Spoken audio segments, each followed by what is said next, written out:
Welcome back to the video. Like I said earlier, there are 3 mistakes that can get your 1688 account banned and how you can avoid them. I'm going to mention those 3 mistakes right here in this video. If you don't want to have something like this, so this is what I mean by account got banned. And if your account actually got banned, this is exactly what you are getting right here as far as this particular screenshot right here is concerned. Or better still, if you have a primary ban, this is exactly what you are getting right here, which simply means that you will not be able to communicate to the supplier effectively on 1688 Chinese shopping app. So there are things that cause all this problem, which I'm going to explain to you right here in this video.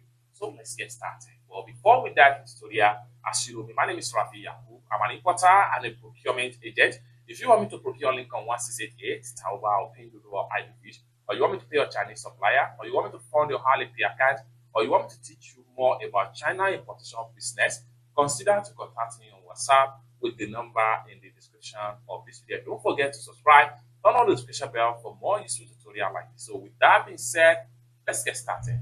So the very third one I would like to explain to you right here that can cause your account ban or block on 1688 Chinese shopping app is that when you are trying to chat with the supplier on 1688, do not make attempt to ask for their WeChat contact. A lot of procurement agents or people that buy by themselves using 1688 Chinese shopping app made these mistakes right here. It is part of 1688 rules violation that if you are asking for external contact, that is something that will take you out of 1688 Chinese shopping app from the supplier, or supplier is asking you, the buyer, for external contact, your account will be flagged. And once your account is flagged, if you apply for appeal, the appeal will not be successful because you violated the rules. So this is one of the third mistake a lot of people are making. So in essence, do not ask for any WeChat contact from any supplier when you are chatting them up on 1688. So let's take a look at the second one I have for you. The second one I have for you as far as this is concerned is that when you are chatting with the supplier, do not ask for payment link. I have seen a lot of series of mistakes by different users of 1688 Chinese shopping app that do want to make payment outside the platform, that is outside the 1688 Chinese shopping app. It is an illegal and it is against the terms of service and users agreement by 1688. Do not ask for any external payment from any supplier.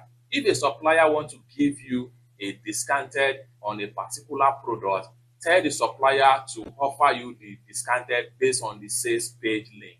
Do not ask for any external payment. Immediately you ask for any external payment, whether you ask for their Alipay account number or QR code payment, or WeChat Pay account number or QR code payment, or bank card, or payment direct to the bank account of any supplier, 1688 is going to flag that message and your account will be blocked. If you ask for your appeal, the appeal will not be successful because it is terms of service of 1688 that no buyer or any user of that 1688 Chinese shopping app should have external payment. If you want to pay your supplier, pay direct on the checkout. Either you use your Alipay at the checkout or you use your bank card, you are safe with that. Do not ask any supplier payment link or payment QR code of Alipay or any WeChat on chat with the supplier. So this is the second mistake a lot of people are facing, and you need to avoid it right here. So the very first one that people actually make when they are trying to source and ship products from China using 1688 that can get your account banned right here. So let's find out. The very first one on my list right here is a situation whereby you have already placed the order on 1688 Chinese shopping app.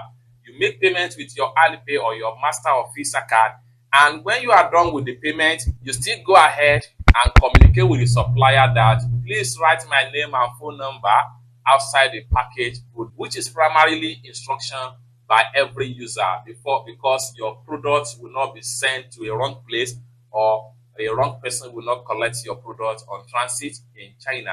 Now, this message right here is part of violation of 1688 rules, because immediately you send an address, you send your phone number and instruction, 1688 is going to flag that account, which simply means that they will think that you are directing the supplier to another platform.